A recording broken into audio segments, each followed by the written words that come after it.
And there's something I'd like to share with you. And what I want to share with you is that you are unlimited or limitless.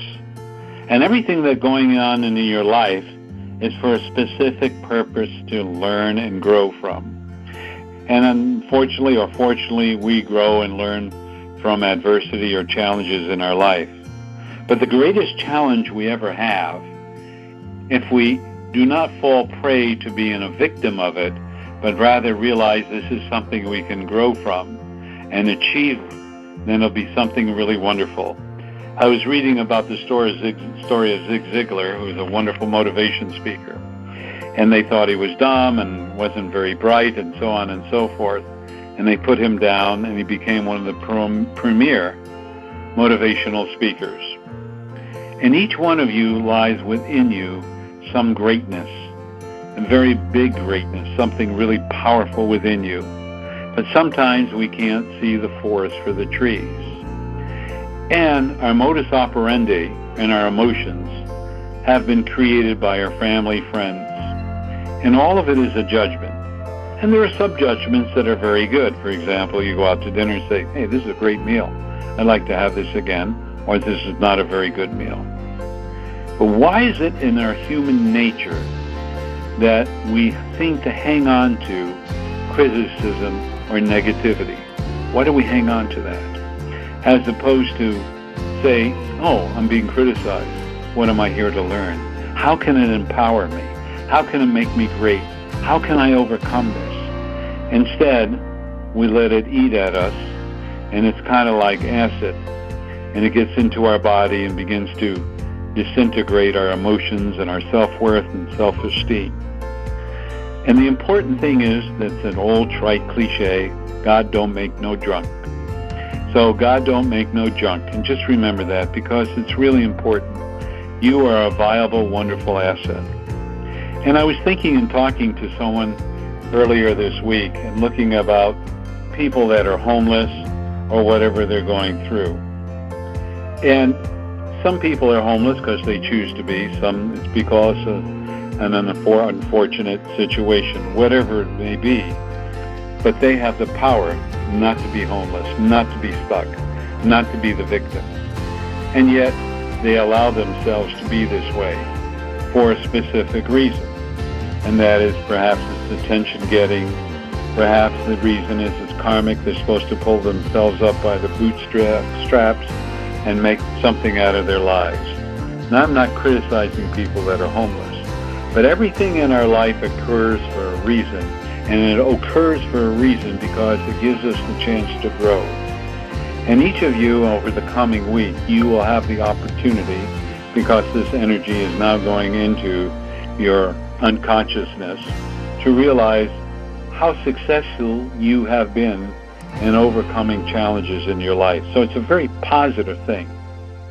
And if we look at that, and I look around the world and see people that are poor, some people that have low IQs, or whatever it may be, there's a reason. But they can overcome this. And maybe their IQ isn't big enough to become a computer genius, but they could be very successful in lawn maintenance, or successful in growing vegetables as a farmer, or very successful as a painter, or probably a plumber, or whatever it may be, or an electrician. So we all have these gifts, and it doesn't depend upon your intelligence, your intellect, but it depends upon your motivation and desire. And all of you should examine in this coming week, what is your motivation? What is your desire? And where are you? Everybody seems to equate that I run into, well, almost everybody. Oh, well, success equates with money. Really? So if you have a lot of money, you're successful? Well, I suppose you are, but are you happy? Are you joyous? Are you too worried about losing your money?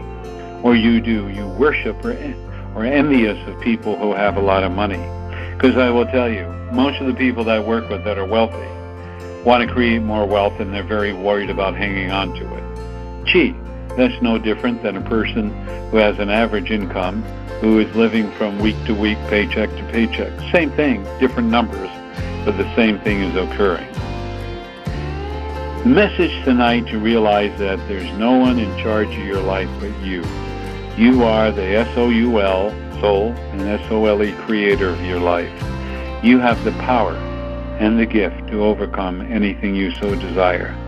Because if you stop to think, whatever you have in your life that's going on, no matter how you judge it to be positive or negative, guess what? You created it.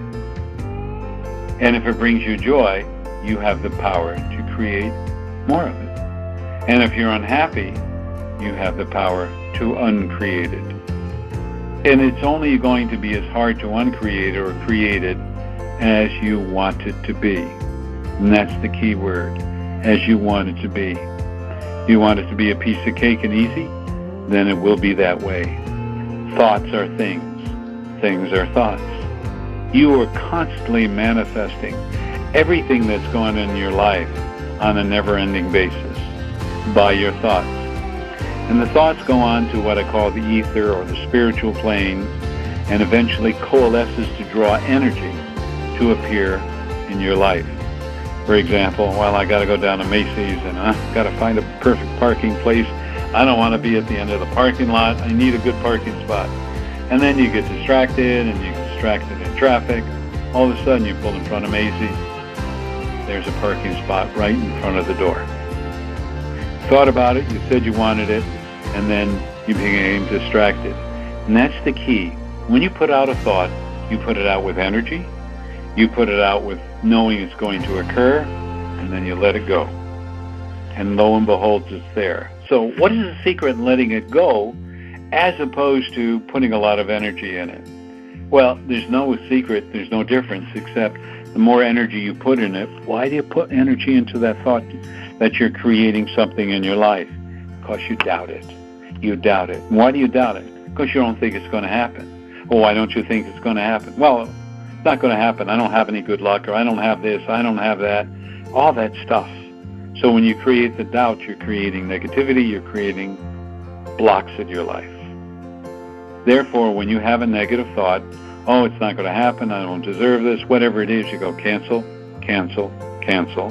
And then you count backwards from 5, 4, 3, 2, 1, and express a positive thought. So what you do is go, I believe it's from the left side of your brain, the occipital area in your brain, which is near the base of your skull, and you block that energy by saying 5, 4, 3, 2, 1, cancel, cancel, cancel, and you create a new positive thought that goes out into the ethers and comes back. Because remember, as I said, all thoughts are things, and I want you to know that there's no such thing as a vacuum in the universe. So if you don't replace it with a new thought, the old thought will come back, which shows you how powerful you are. Had a client, and she had breast cancer. And remember, my theory is, and 2 sources confirmed it, everything starts with an emotion. And she remembered 8.5 years ago, she was in the car with her ex-husband. They were going out of the driveway. They got in a fight. He opened the door and pushed her out. She said, I wish I was dead. Now she comes down with breast cancer. Goes to the doctor, and the doctor says, oh, this cancer takes 8.5 years to grow. And she told me that and looked at me. So, see how powerful we are? See our thoughts? You might think it's just a nebulous thought or whatever, but it was very frightening to her, very painful, and she created it. That's how powerful each one of us are. So I want to leave you with this thought, and I always talk about it, because you are unlimited. And to look in the mirror before you go to sleep and say vociferously, I am unlimited, I am unlimited, I am unlimited. That energy is going to reflect back into you, into your body. And what does unlimited mean? Well, it means you can do anything. You can achieve anything. You can be anything. You are unlimited. And the only limitations you have are your only fears and thoughts and doubts.